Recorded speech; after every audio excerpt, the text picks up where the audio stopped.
青州大旱3年，粮尽水绝。若今日再无生路，我裴燕便以命谢一城百姓。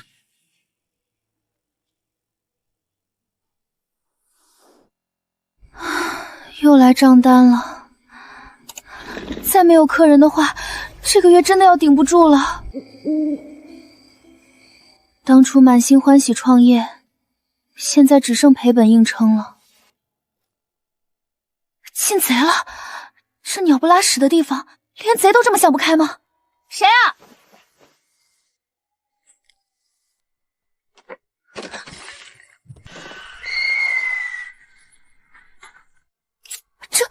这不是我的客房吗？怎么回事？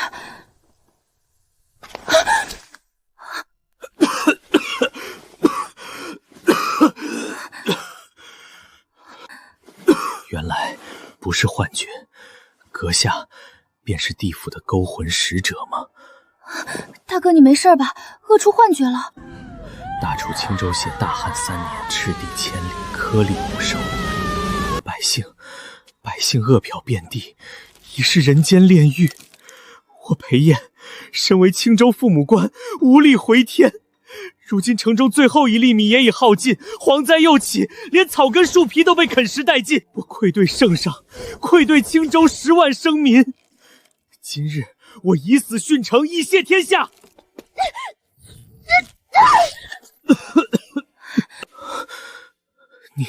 你为何拦我？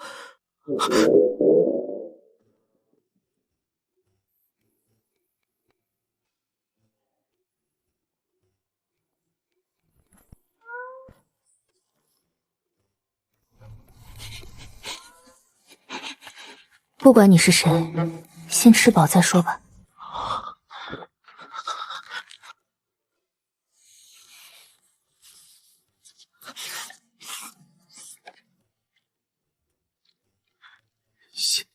县家琼浆，下官裴燕感谢9天许女娘娘赐下鲜粮。仙子，下官愿以这枚传家之宝再换一些鲜粮。求您救救城中那些快要饿死的孩子吧。等着。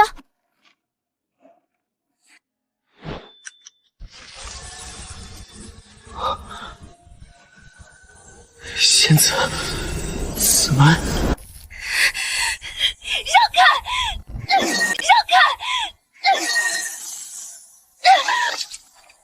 努力救活更多的人！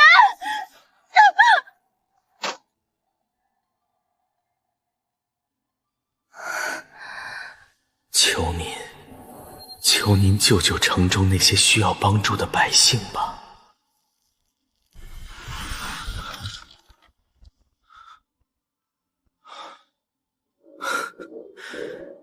只是一场梦吗？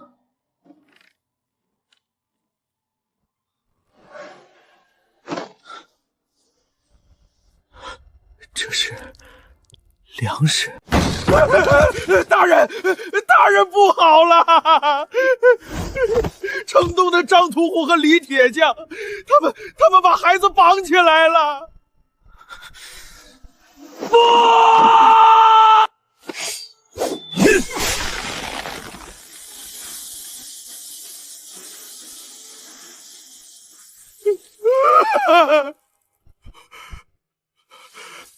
米是白米，传我命令，在县衙门口支起所有的大锅熬粥，用这米给全城百姓吊命。遵命。把那2箱神物也搬出去，另架一口大锅，连汤底一起煮了。什么味道？好像是肉。我不是饿出幻觉了吧？县令大人显灵求来的鲜粮都有份儿，排队。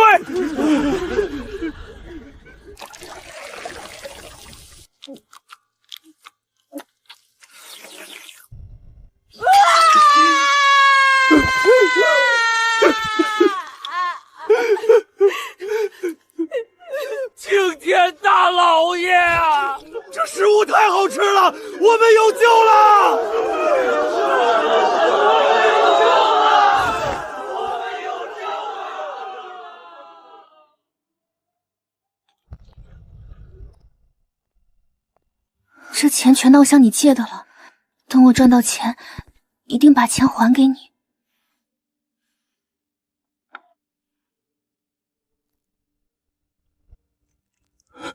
小姑娘，你这玉佩，姑娘，这宝贝您是从哪儿得来的？祖上传下来的。极品和田羊脂玉，色纯质润，最难得的是这雕工，偏若惊鸿，绝对是名家手笔。对，极品，绝对的极品。好，我这就拿下。姑娘，这块玉佩我给您这个数，300万，您看怎么样？300万？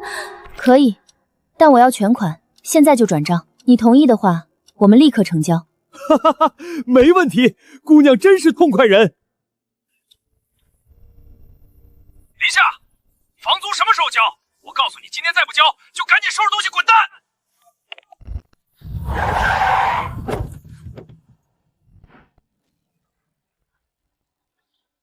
！3年房租，点清楚。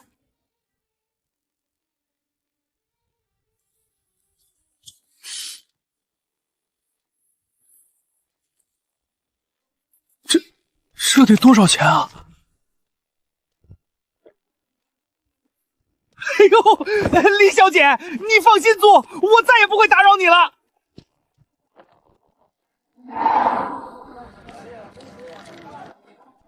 老板，你这里最便宜的米是什么价？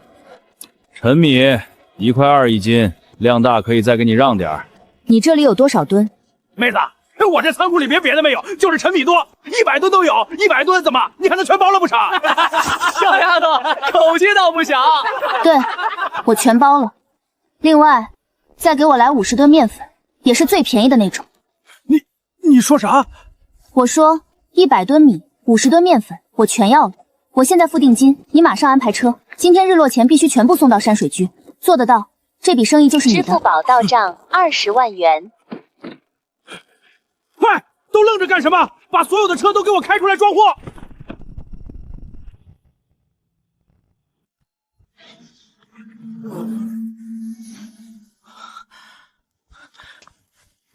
仙子，此乃下官筹措到100两白银，还望仙子不要嫌弃。下官想再换购一些鲜粮。你要的粮食，我早就给你准备好了。仙子，这些全都是……对，100吨大米，50吨面粉，还有盐、菜干两油，都在这儿了。仙子，时辰只有半个时辰，如此多的鲜粮，半个时辰如何能搬得完啊？别废话了，能搬多少失手，快！你搬那些箱子，那个枪！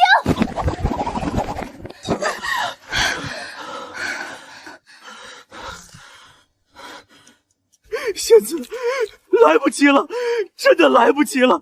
仙子，您不会收回这些恩赐吧？收回个屁！停，别搬了。谁说要收回了？我是说，我们换个方法。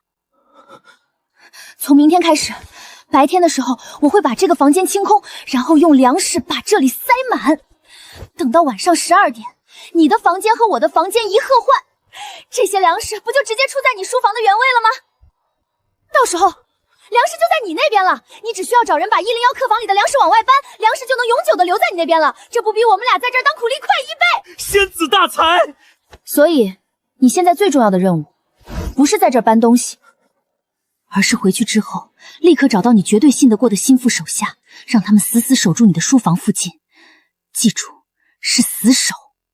下官明白，仙子放心，裴燕以性命担保，此事绝不会泄露半点风声。大人，您召集我等，所谓何事？诸位，你们信不信我裴燕？我等誓死追随大人。我接下来要说的话匪夷所思，但你们必须相信，并且烂在肚子里，因为这关系到我们青州10万生民的性命。我已得9天10女庇佑，获赐鲜粮。我知道你们不信，但等到今夜子时，你们便会亲眼见证神迹。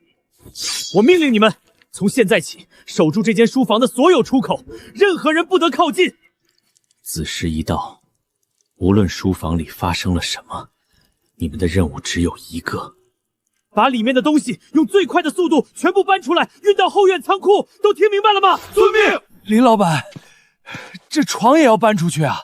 对，床、柜子、桌子全都给我搬出来，搬空。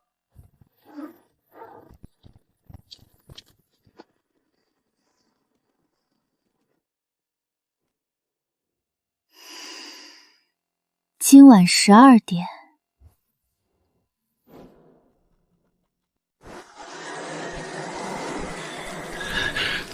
王老头，大人不会真是饿糊涂了吧？守这个破书房，能守出花来？闭嘴！大人的话，听着就是。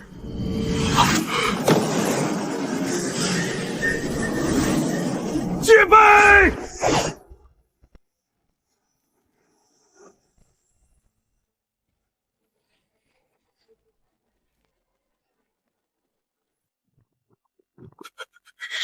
神迹，是神迹啊！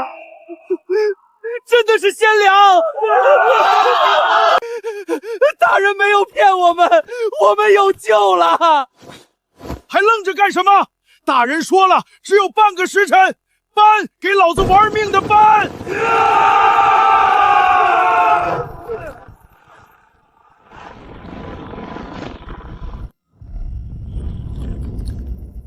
奉迎大人。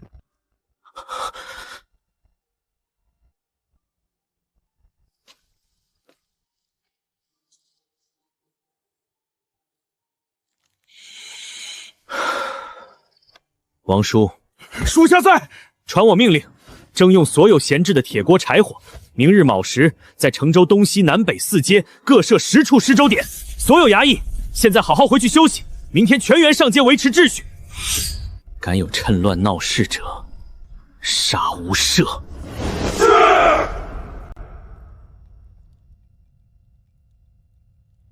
听说了吗？那小子这2天在衙门口施粥了。竟然还是白米粥！我派人去看了，那米白的晃眼，香的邪乎，咱们库里的陈米连给他提鞋都不配。他从哪儿弄来的粮食？莫非是朝廷的赈灾粮到了？不可能！朝廷早就把青州当成死地了。我猜这小子肯定藏了私库。这3年他一直在跟我们哭穷，背地里不知攒了多少好东西。不行！这粮食不能让他一个人独吞，青州是我们几大家族的青州，不是他裴燕一个人的。开棚施粥喽！王善人、李善人、张善人联手救济灾民啦！都来看啊，上好的糙米粥，10文钱1大碗。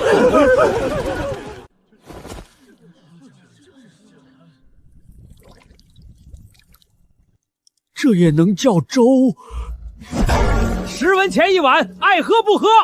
这年头有口吃的就不错了，还挑3拣4，不喝就滚！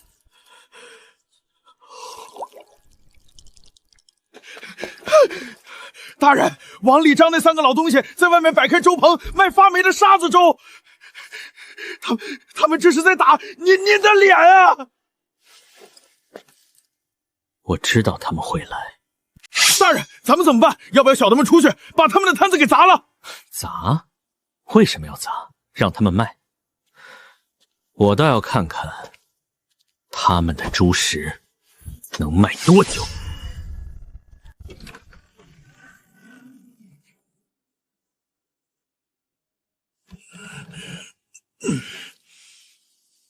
哟，裴大人，您可算出关了。怎么样，要不要来我们这儿喝碗热粥啊？虽然比不上您昨天的白米粥，但也能填填肚子。王兄说的是，裴大人，听说您还藏着一些粮食，这救灾嘛，得大家一起出力才行。不如您把粮食交出来，由我们3家代为保管和发放，保证给您办得妥妥当当。您看如何？是啊，否则这青州城人心不稳，万一要是生了民变，您脸上也不好看呐。县太爷真的没粮了吗？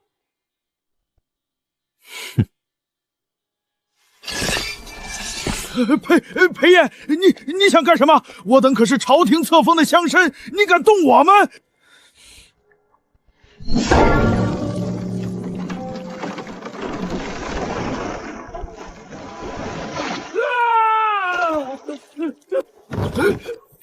拿这种东西给百姓吃，你们也配称之为人？我裴燕的百姓，就算饿死，也绝不吃你们这种猪狗不如的食粮！开仓放粮！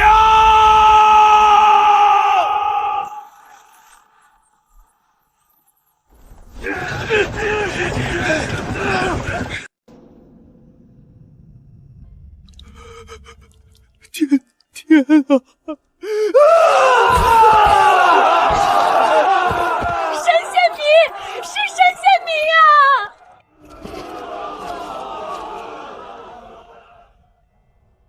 本官宣布，从今日起，县衙每日开仓放粮，设棚施粥，不要1文钱，所有人都有份儿。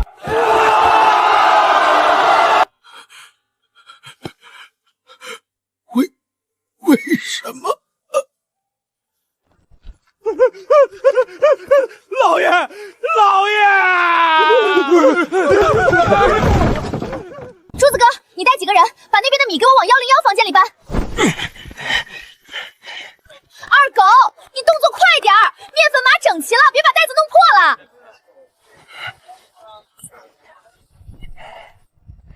还有那边那几个，别偷懒儿。中午管饭，晚上结工钱，少不了你们的。林老板，你这买这么多粮食，又天天往屋里搬，这屋子都快被你压塌了吧？是啊，林老板，你这粮食也不往外卖，就这么堆着，不怕招老鼠发霉吗？嗨，你们不懂，我这是在网上做直播带货呢，跟大平台签了合同的，这些都是样品。每天晚上平台那边有专车过来拉走，我这叫仓储式销售。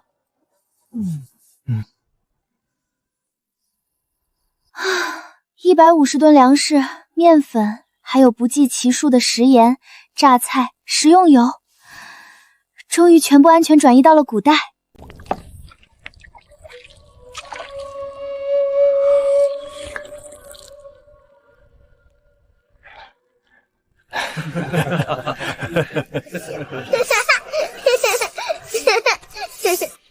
还是县令有办法啊！县令救了我们一家老小啊！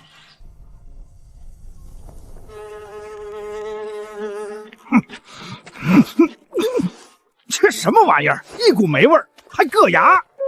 就是喝了还拉肚子，哪比得上县太爷的鲜米粥，又香又糯，吃了还想吃。1文钱1碗，不，白送都没人要吗？借的钱到期了，拿来地去抵债。用极低的价格，便将他们所有的控制商铺和城外大片土地收购，青州的经济命脉终于回到官府手中。大人不好了！慌什么？大人，是水井，城外最后那口还没干的老荣井彻底没水了，一滴都打不出来了。让我先，我家里孩子快渴死了。凭什么你先？我们家老娘也快不行了，滚开！别提了，再进井都要塌了。都给我住手！大人来了，县太爷来了。大人，您想想办法吧，再没有水，我们真的要渴死了。是啊，大人，有饭吃没水喝，这不诚心要我们的命吗？大人，其实城外黑风山那边还有几处山泉眼并没有干。真的？那为何不去取水？没用的，大人，那几处泉眼早就被城里剩下的劣绅勾结黑风山的山匪给霸占了。他们公然在城门口叫卖，1碗水10两银子，概不还价。岂有此理！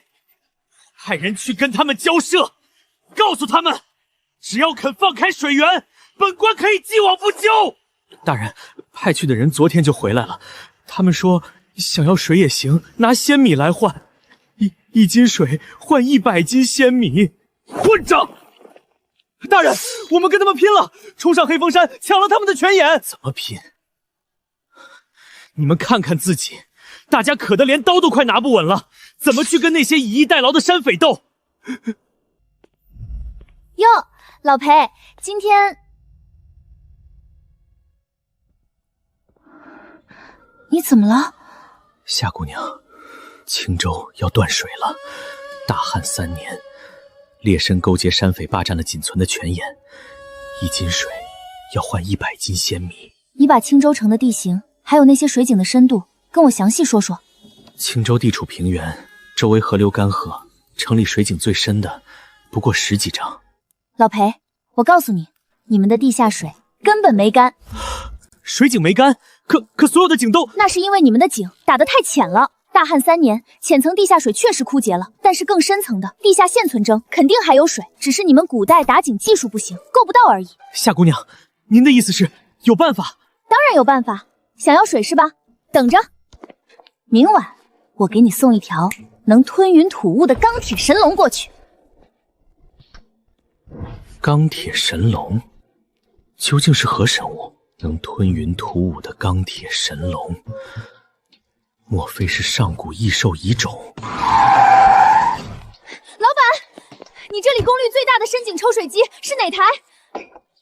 妹子，你要多大功率的？我们这儿最厉害的是给工地打深井桩用的柴油机，那家伙劲儿大得很。就要最厉害的，柴油的，功率越大越好。另外，再给我来1000米的加厚水管，要最结实的那种。好家伙，妹子，你这是要干大工程啊！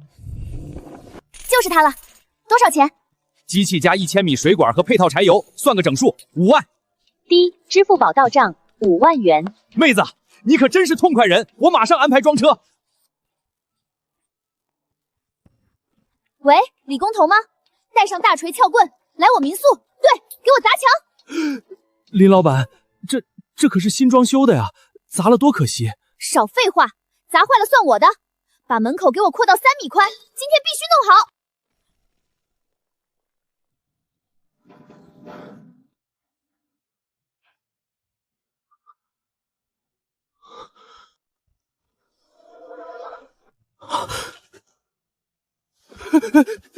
这是神龙，怎么浑身都是铁片子？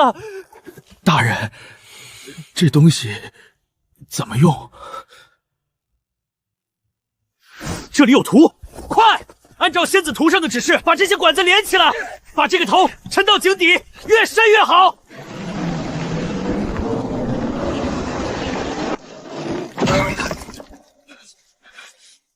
大人，到底了！是神龙苏醒，还是天崩地裂？地龙翻身了！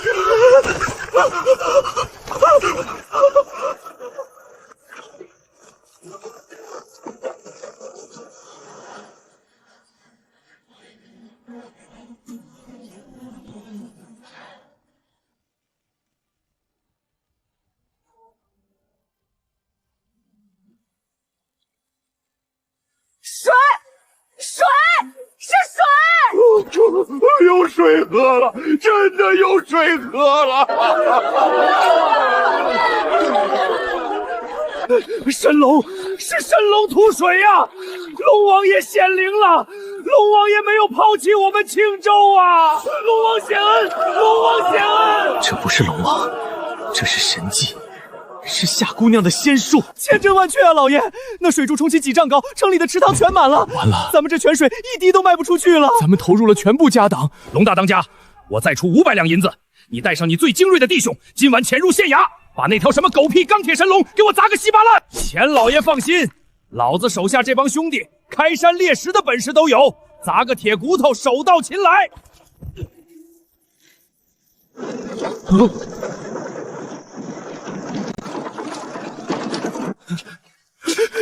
妈呀，这是活的！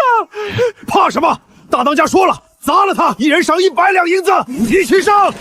神龙发怒了，快跑啊！神龙要吃人了！想跑？给我拿下！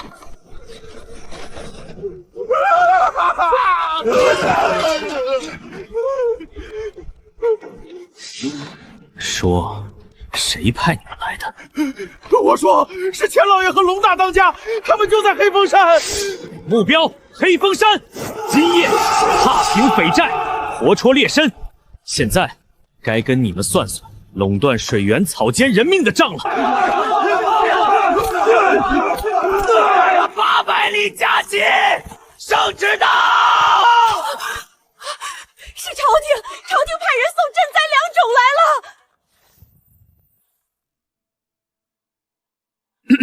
奉天承运，皇帝诏曰：青州大旱3年，土地贫瘠，民不聊生，实乃天谴之地。今国库空虚，无力回天，未免更多耗损。着，自即日起，断绝一切对青州之赈灾、粮种支援，钦此。公公，这是不是搞错了？青州现在已经有水了，只要有种子，我们就能自救。还请公公回禀圣上，收回成命啊！裴大人，咱家劝你一句，识时务者为俊杰。这青州就是个烂泥潭，老天爷都不要的地方，你还守着它干嘛？不如早点上书请辞，回京城谋个闲职，也比在这等死强。至于他们嘛，没有种子，就算有水，也长不出粮食。等到下一个冬天，还不是一样要饿死，早死晚死，又有什么区别呢？为什么朝廷要这么对我们？我们也是大楚的子民啊！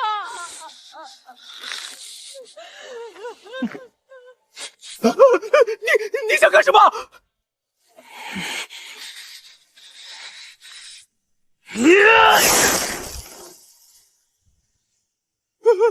你敢撕毁圣旨？裴炎，你想造反吗？我裴炎，生是青州官，死是青州魂。天不救，朝廷不救，我自救！我在此立誓，必定与青州10万生民共存亡！疯了！你疯了！快走！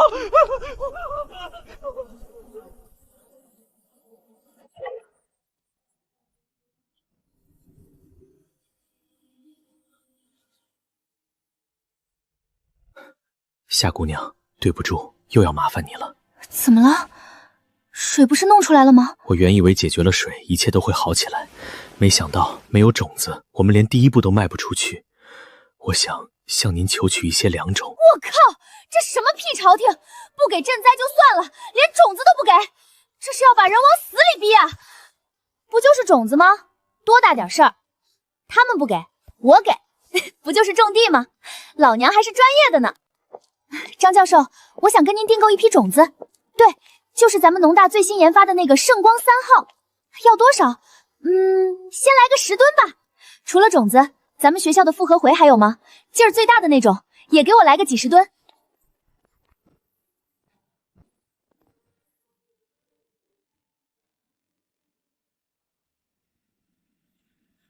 城上的裴大人听着，本将军听闻青州匪患猖獗，特带兵前来支援。大家都是自己人，你青州既然解决了温饱问题，也不能忘了我们这些还在挨饿的兄弟们啊！立刻打开城门，将城中所有粮食，还有那台吐水神龙，交由本将军统一保管，否则就休怪本将军的刀不认人了。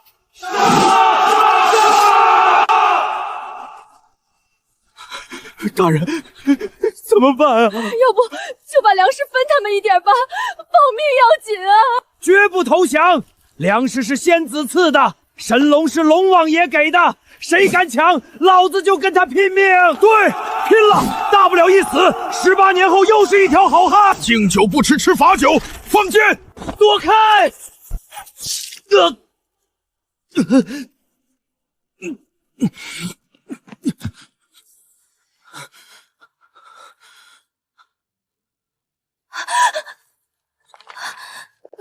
你这是怎么了？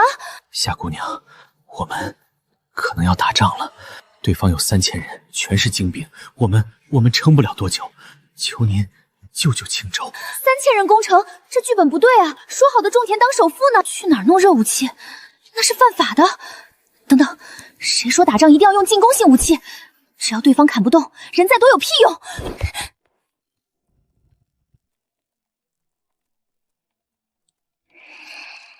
冷兵器战争是吧？等着，明晚我让你看看什么叫现代防爆科技的降维打击。林老板，您这又是进的什么货啊？怎么都是些黑乎乎的大家伙？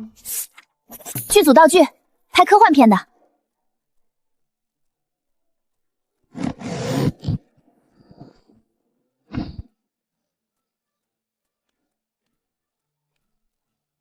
哼，钱没了可以再赚，青州不能亡。300套最高规格装备，给他们来个物理降维打击。仙子，这些黑漆漆的是？这仙甲为何没有甲片？这叫防爆头盔，戴上它就能刀枪不入了。仙子不可！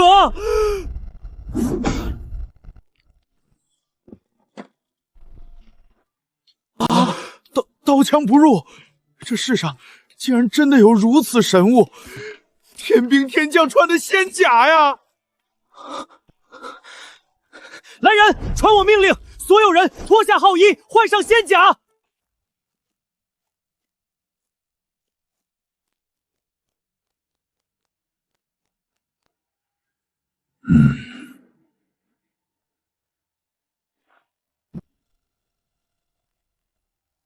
太厉害了！我感觉现在就算有10个人砍我，我都不怕。还没完，对着敌人按下去，撕拉一下，保准他躺地上抽搐。对准人多的地方喷，方圆10米的人都得哭爹喊娘，睁不开眼。记住，千万别电自己人，也别电马。全军出击，给我攻破青州城，抢光粮食！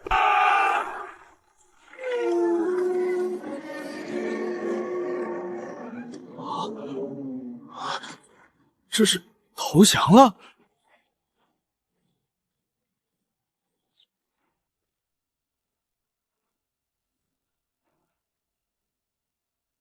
哈哈哈哈哈哈！原来是装神弄鬼，就凭这300个铁罐头，简直是螳臂当车！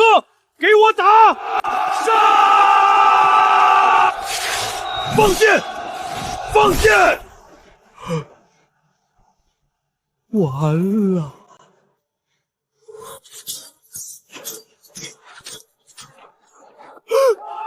没射穿，是神仙的铠甲！见鬼了！那可是能射穿3层牛皮的重剑，弓箭没用，就给老子用刀砍，用枪捅，给我冲！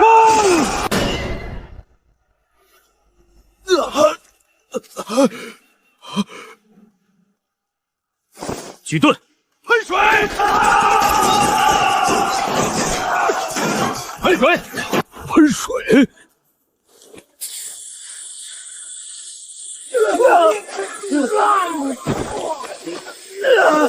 我的眼睛有毒，妖术，他们会妖术！不许退，后退者斩！按红色按钮，反击！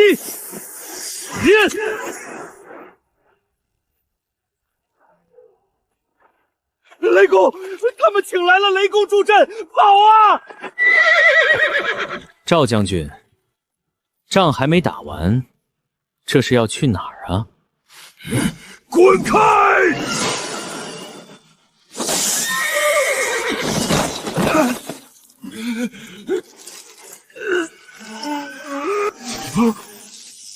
别动！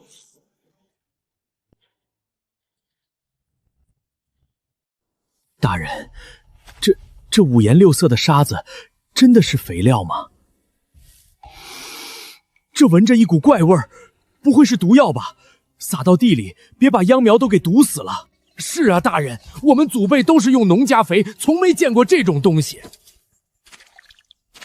大人，您这万金之躯怎么能下地呀？都别动！这块地就是试验田，我倒要看看仙子赐下的仙肥到底能不能创造奇迹。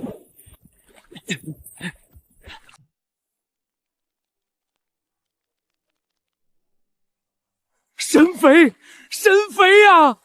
我等有眼不识泰山，差点耽误了仙缘，求大人也赐我们一些神肥吧。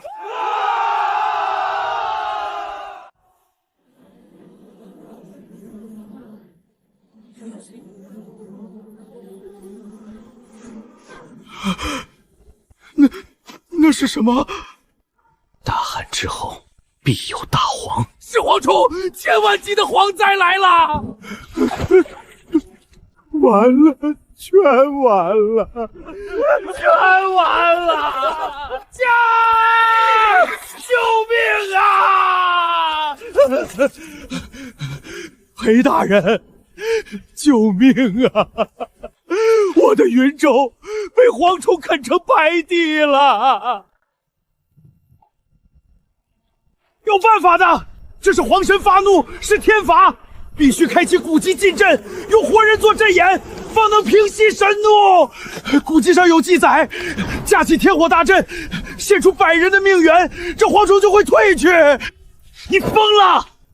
大人，王县令说的有道理啊，死100个孩子，总比全城的人都饿死强。宁可信其有，不可信其无啊！去，把那边那个小丫头给我抢过来！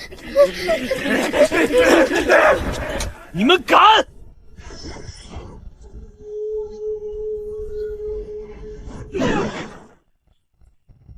我裴燕在此，谁敢动我青州百姓一根头发，杀无赦！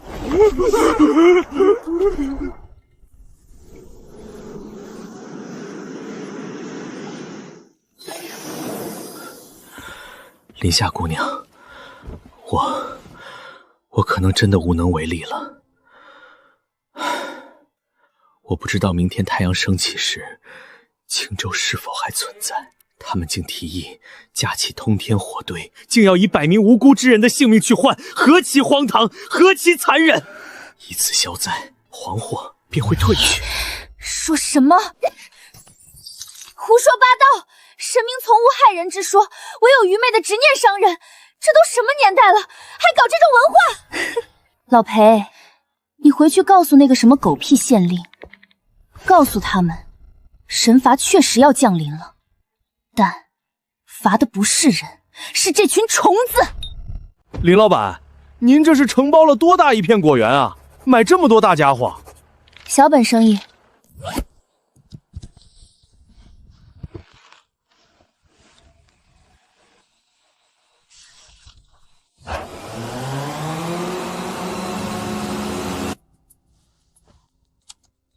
以青州城为中心，半径5公里，山形覆盖，自动喷洒，流量开到最大。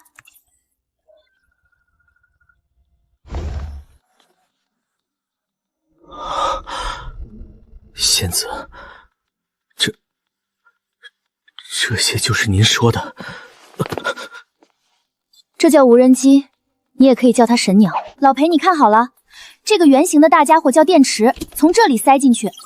屏幕上写着一键起飞的，按下去，他们自己就会去干活，干完活再按自动返航。千万别去动其他按钮，记住，这些桶里的神水有剧毒，是专门用来对付虫子的，人畜绝对不能碰。用的时候，让所有人带上我给你们准备的布罩子。快去吧，蝗虫不等人。给那帮孙子来点现代科技的震撼！裴燕，你死到临头了还不自知？哈哈哈哈哈哈！老妈，这就是神罚，皇神会把你的青州啃得连一根草根都不留下。是啊，裴大人，赶紧献祭吧，或许还来得及，弄几只不会叫的铁鸟出来，能吓退皇神吗？简直是笑话！大人，好了，按照仙子说的，都准备好了。青州的命运就赌在这一案了。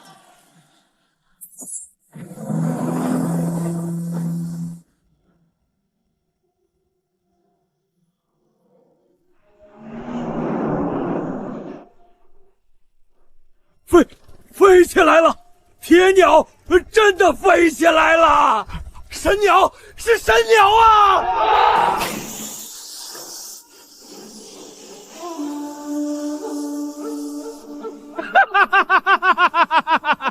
原来就是喷点水雾，驱白雾，能有何用？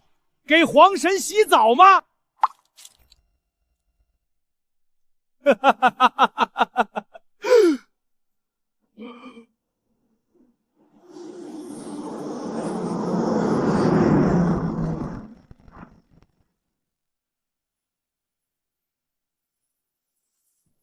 显灵，神鸟显灵啊！求神鸟饶命！赢了，蝗灾被消灭了！县太爷万岁！九天仙女娘娘万岁！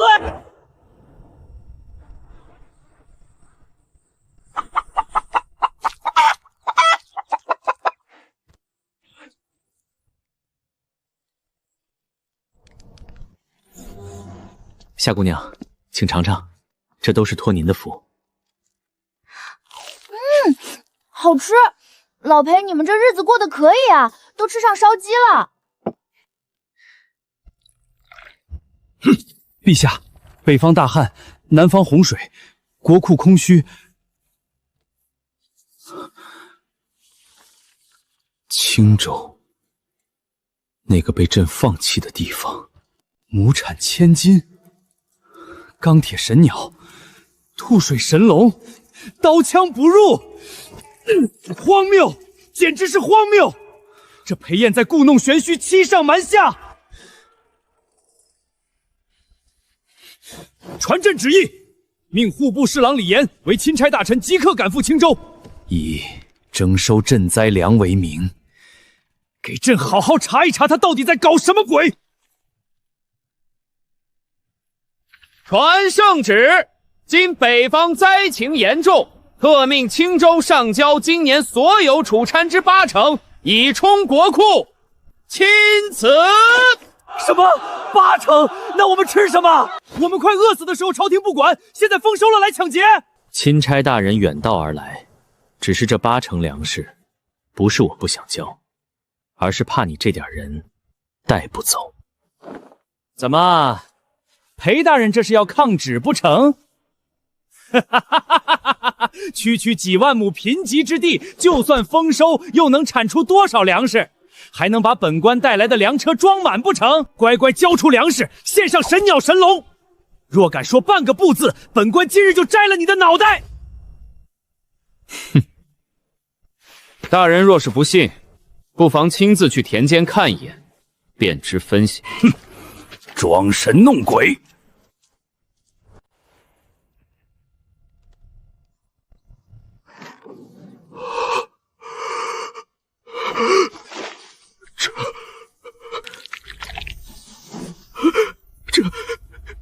这是稻子！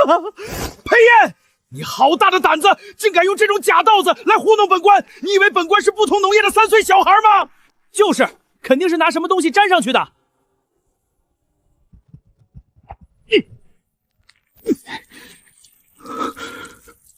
假的，不可能是假的。可如果这是真的，大人，眼见为实。既然您不信，那不如就在此地，亲眼看一看我青州的秋收吧。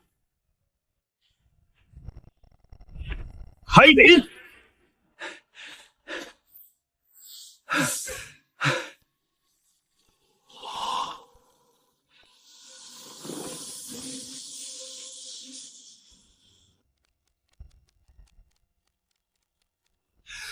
报！城东第1亩试验田过秤完毕，收成1050斤。你说多少？你再说一遍。大楚立国100年，最肥沃的水田最高也不过280斤，你敢说1000斤？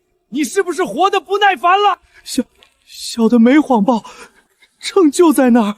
报！城西第2亩收成1100斤。报！城南第3亩1080斤。神迹，这是神迹啊！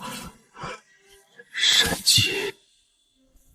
拥有这种恐怖粮食产量的人，怎么可能是凡人？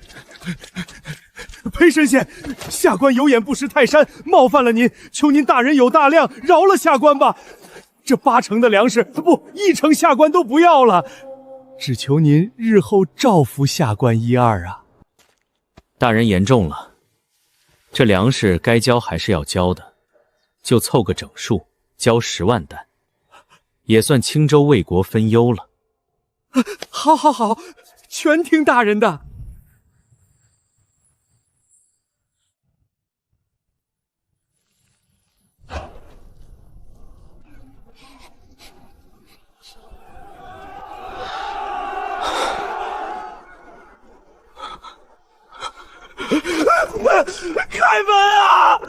让我们进去吧！我们不想死，求求给狗吃的吧！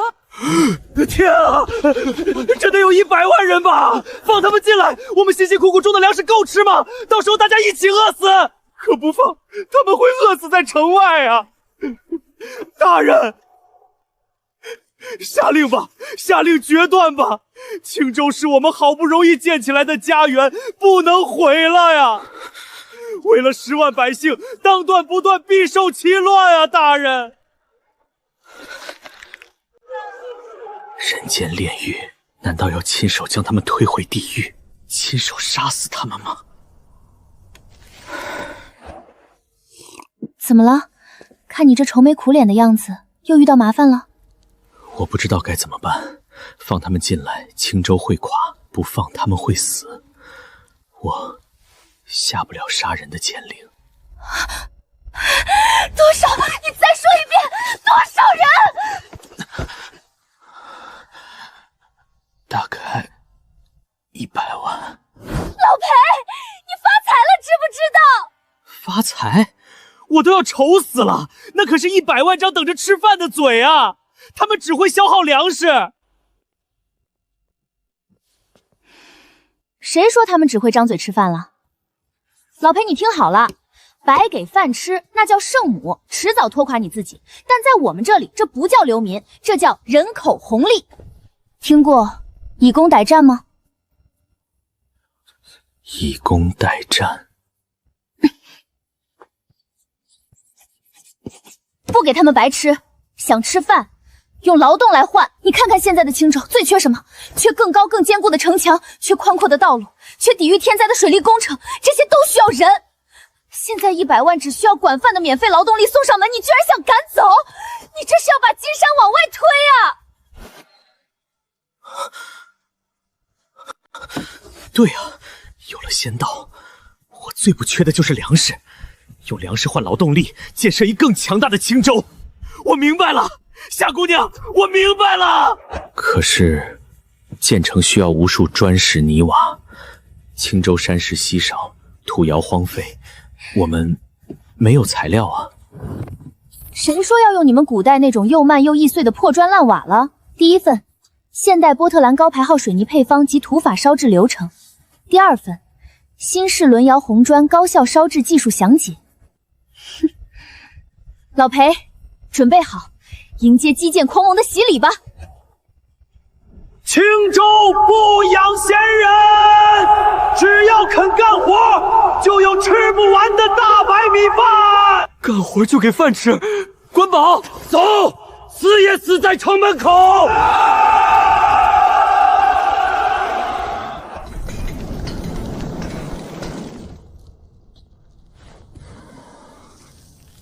这不就是一堆没用的炉灰吗？能盖房子？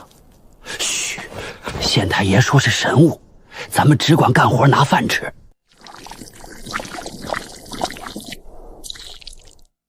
大人，这等水水粘性不足，风一吹就倒，怎能铸成儿戏呀？是不是儿戏？等它干了便知。哼，我看就是样子货。啊！我的脚！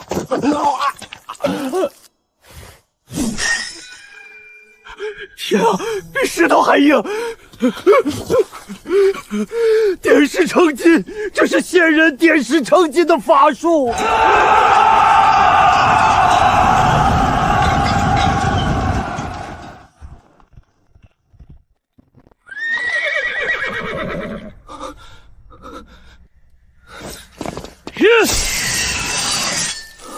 青州人是疯了吗？用比石头还硬的东西铺路。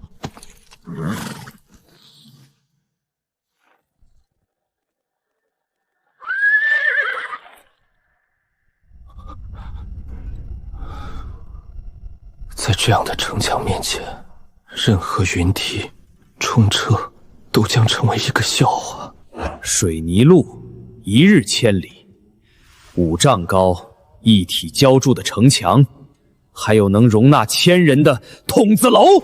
朕送你去青州，是让你查实情，不是让你带神怪异回来消遣朕。陛下，奴才句句属实。那枪高耸入云，奴才用匕首去划，火星四溅。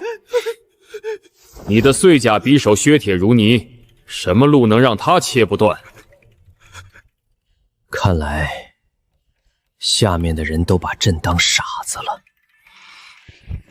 朕倒要亲自去看看，这个裴彦究竟是得了神仙相助，还是吃了雄心豹子胆？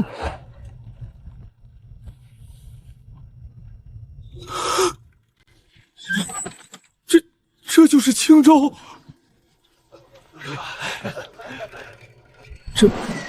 这是给流民住的。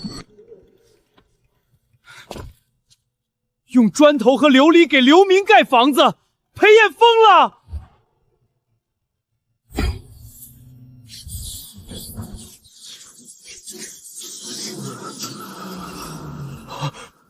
这是长明灯，不是天上的星辰落下来了。朕究竟是来到了人间，还是误入了仙境？童庸，你看那个人像不像裴彦？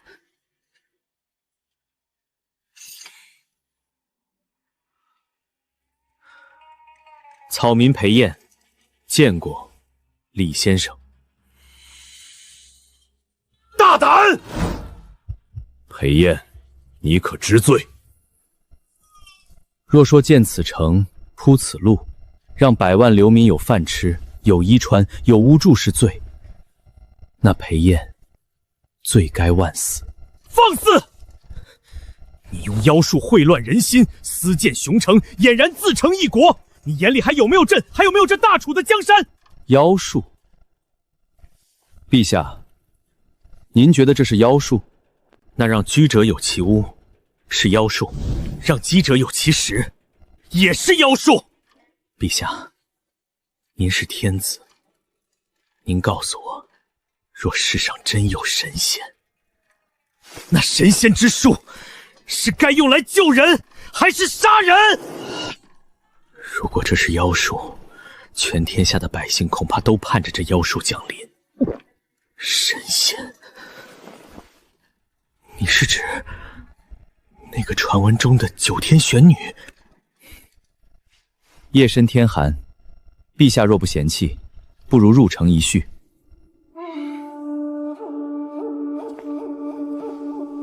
关于仙子的事，草民定当知无不言。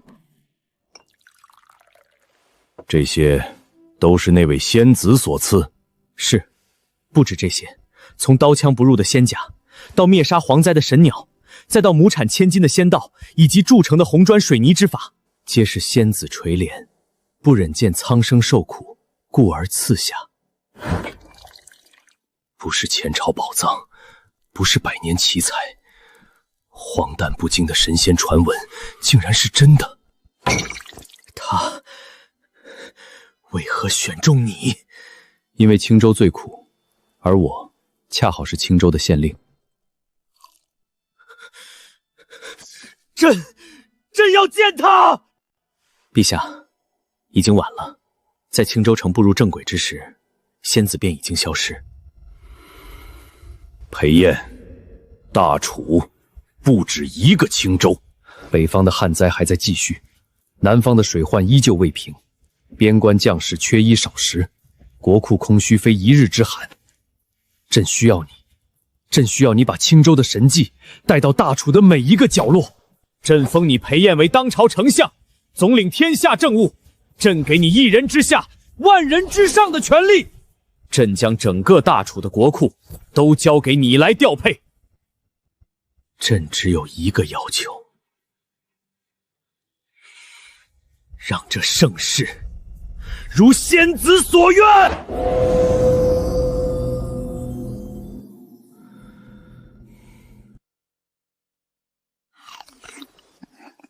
怎么了？那皇帝老儿又为难你了？夏姑娘，我要去京城了。他让我去做丞相。行啊，老裴，升官了，这可是天大的好事。只是，穿越的规则绑定青州县衙，一旦离开青州，以后我们恐怕很难再见到了。天下没有不散的筵席吗？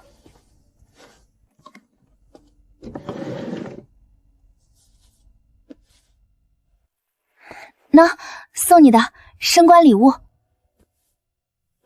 这叫手表，能看时间，以后处理国家大事可别迟到了。夏姑娘，行了，别婆婆妈妈的了，你的世界还有更大的舞台等着你，去吧，老裴，去创造一个属于你的盛世。